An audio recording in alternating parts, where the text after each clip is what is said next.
Hi, everybody. Welcome to another episode of Inclusion Unlimited. I'm your host, Leslie Mouton, the Creative Media Director at Morgan's. Did you know that there are outdated regulations prohibiting paramedics in some states from administering a patient's life-saving medication because they don't carry it in their ambulance?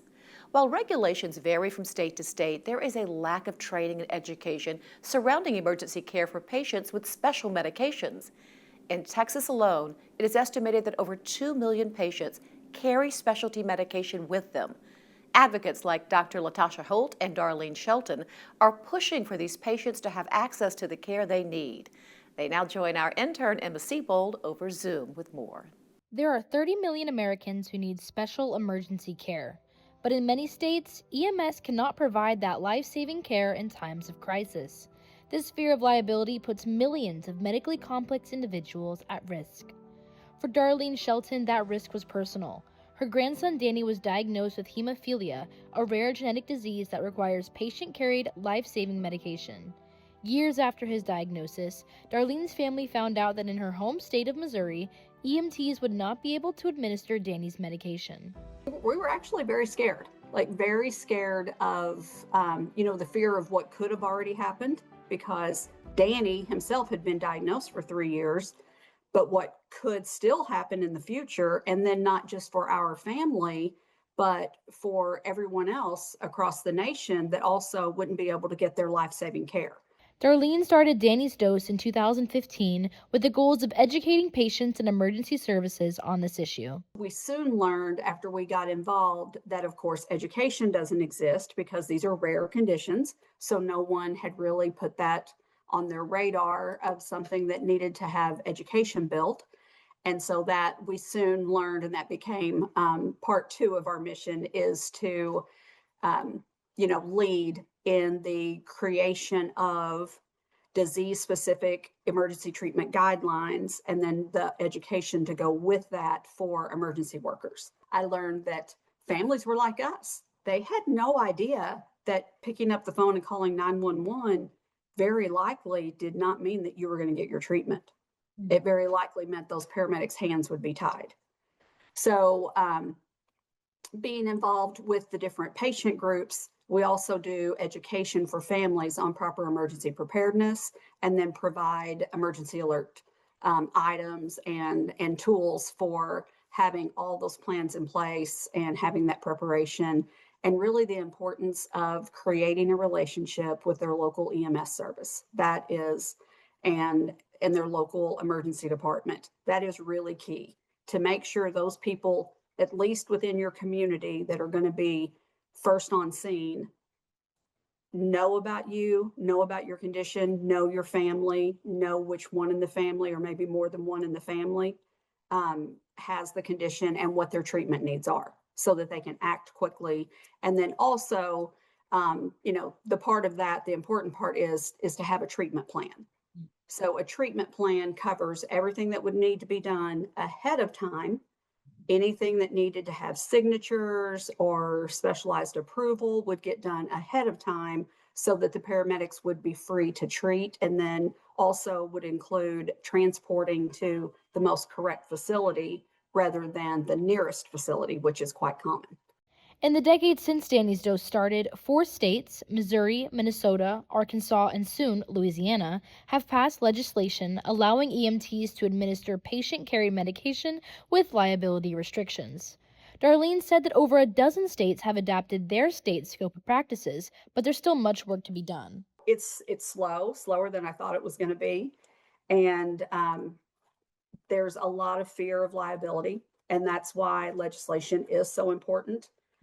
Because, and you do have to think about it, we are asking, in essence, a stranger, being the paramedic that shows up, to administer a medication that's not on their ambulance, that they are not familiar with, they don't use every day, and they're trusting that patient and the patient's family or loved ones that it's not been tampered with, that it's been stored correctly, that it is the right medication. So that is a little scary. For EMS, we have sessions that we've built out, and we're able to do CE accredited sessions at EMS World this past year, and we have just broadly kind of a broad understanding of the specialized care needs of certain rare and chronic disease patients and the importance of time critical meds. So it's more of a broad overview of the conditions and their medications and some of their treatment needs. The end of May marks National EMT Week, and each May is Danny's Dose Awareness Month. One of the things we always do as a challenge to our families. So, as a family with any kind of a rare chronic condition that includes like cancer, if you will go meet your EMS service and then just either email me a picture, post it on our social media, and tag us so that I can see that you went, we actually will send you a free emergency alert headrest cover. And you have a chance at winning a Visa gift card. So I'll put your name in the drawing. And we do that every May to really encourage our families to either get out for the first time or to go renew their treatment plan, because it really doesn't stop with one visit. You really, truly need to make your local EMS service your best friends. Honestly, they need to recognize your car. They need to know if it's the kids, what school they go to, if they play sports, what sports they play.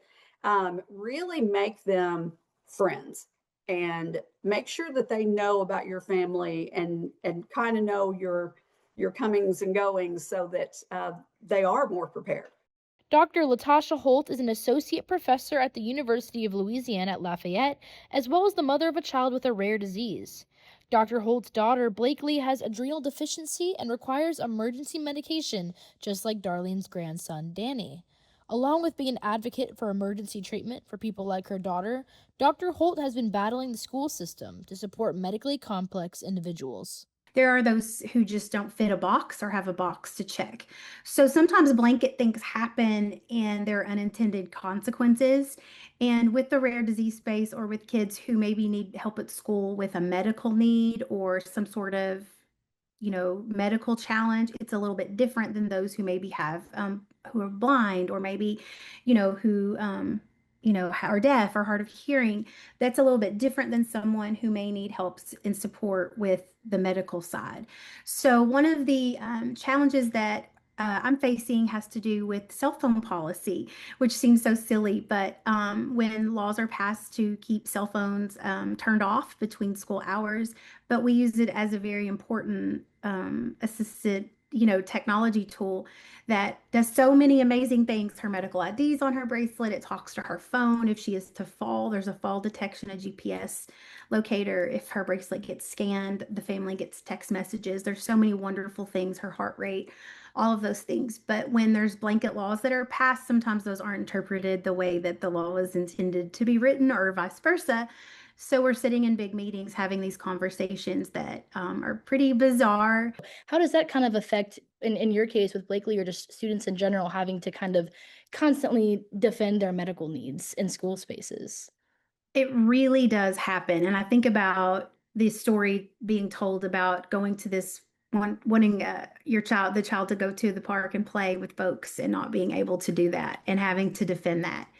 My hope is that folks never understand what that feels like, because it really is being called on the like, can you prove it? Can you defend it? And so I'm excited about just people being aware of the work that we have to do to defend that. It feels like a big part of it is just empathy. Is just, just because you don't have that shared experience and maybe you don't have these same needs doesn't mean that you can't, other people don't.